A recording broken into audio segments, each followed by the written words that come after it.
We begin here at 6 o'clock with news making headlines in our state capital. Time is ticking for state lawmakers and Governor Newsom to determine how they will spend your tax dollars in a final budget deal. In a twist, though, Newsom is warning lawmakers he will not sign off on any agreement unless they pass legislation to build more housing faster. But not everyone is on board. 17's Capitol correspondent Eitan Wallace takes us inside the debate. Affordable housing. Governor Gavin Newsom says there's not enough of it in California. The issue's so serious, his office says he will not sign any final state budget deal negotiated between him and the legislature unless the Assembly and Senate approve a proposal to fast-track housing construction in the state. Specifically, he wants legislation passed to reform the California Environmental Quality Act, or CEQA. Supporters of CEQA say CEQA is crucial to ensure construction projects can go through an environmental review process, but critics of CEQA, including Newsom, argue CEQA has led to lengthy delays and lawsuits, often holding up major housing projects. Many Democrats say they support Newsom's plan. There's bureaucratic delay after bureaucratic delay, and time is money.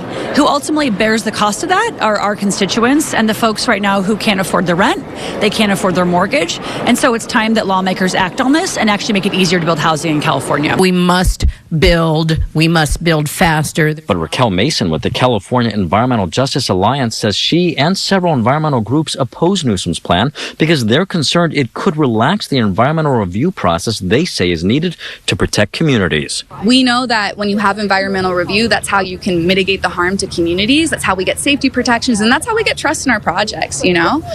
So without that process, how are our communities going to have a say or a voice in what's happening in their communities? On the flip side, Right now we have a lot of delays because of CEQA lawsuits, often that have nothing to do with the environment. CEQA gets weaponized to stop housing, and so we want to make sure we make it easy to build this type of housing. It's what our constituents need, it's what they deserve, and it's incumbent upon us to make sure we deliver that. but the California Building and Construction Trades Council and several labor unions are opposed to Newsom's plan over concerns it could lead to lower wages. Depending on the county, the plan may impose a $20 minimum wage for some construction workers. The idea is to help developers keep costs down and start building quickly, but labor unions say such wages are simply not livable. Establishing a minimum wage that could dip below the minimum wage for fast food workers, we're not doing anything to address poverty. I have never seen a minimum wage adopted for the purposes of suppressing wages. It's shameful, and it will leave a black mark on this legislature and anybody who votes for it for the rest of your career. And this debate will continue Friday when members of both houses take up and vote on the final budget deal and housing legislation. If it passes, it will reach the governor's desk. Reporting at the state capitol, Eitan Wallace, 17 News.